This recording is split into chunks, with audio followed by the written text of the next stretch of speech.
Сәлем достар, бүгін сіздермен қуырмай қайнатпай өте дәмді духовкада балық пісіретін боламыз. Бұл балықты қонақ келгенде немесе үлкен дастархан жасаған кезде жасасаңыз да дастарханыңызға өте әдемі сән береді деп ойлаймын.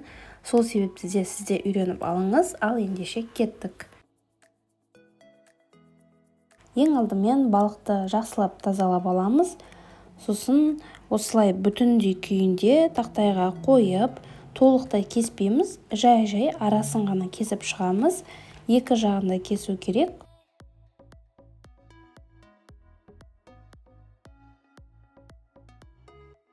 Ал енді пештің ыдысын аламыз және пиязды осылай дөңгелек етіп турап аламыз.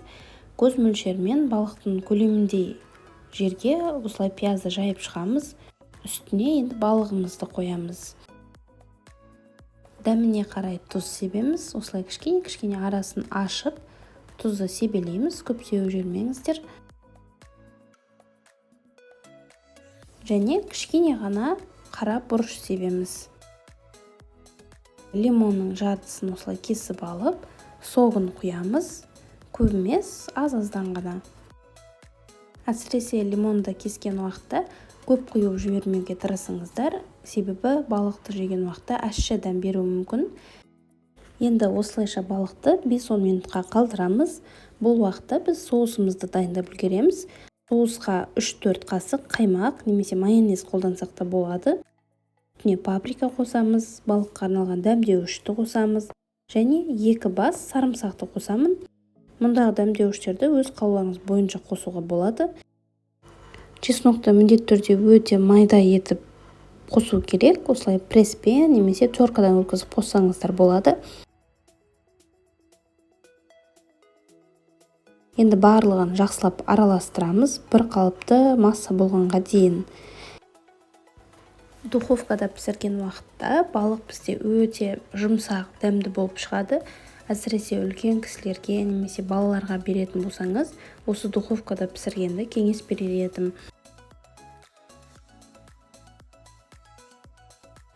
Енді дайын болған соуспен балықтың екі шетіне де осылай жұқалап жағып шығамын. Және де достар, жақын арада 10 000 подписчикке жетуге деген мақсатымызға өз үлесіңізді қосып, каналға жазылып достарыңызбен бөлісіп қойыңыздар. Сіз үшін оп-оңай әрекет бізді өте қатты жігерлендіреді. Және алдағы уақытта өте ерекше қолжетімді заттардан рецепттер болады.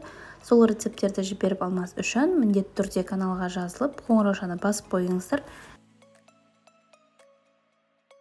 Балықтың қасына мен осылай болгар бұрышын және қызанақты қойып жасадым.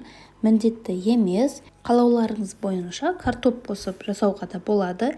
Егер картоп қосып жасап жатсаңыз, онда картопты міндетті түрде сұйық маймен және тұз бұрышын қосуды ұмытпаңыз. Сол кезде біздің картопымыз духовкада өте жұмсақ болып пісетін болады. Ал сұйық майды қоспайтын болсаңыз, картоп қатты болып қалуы мүмкін.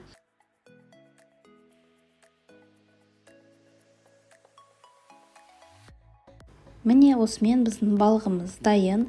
Иісі өте керемет болып шығып жатыр. Міндетті түрде жасап көріңіздер. Менімен бірге болғандарыңызға көп рахмет. Келесі жаңа рецепттерге дейін сау болыңыздар.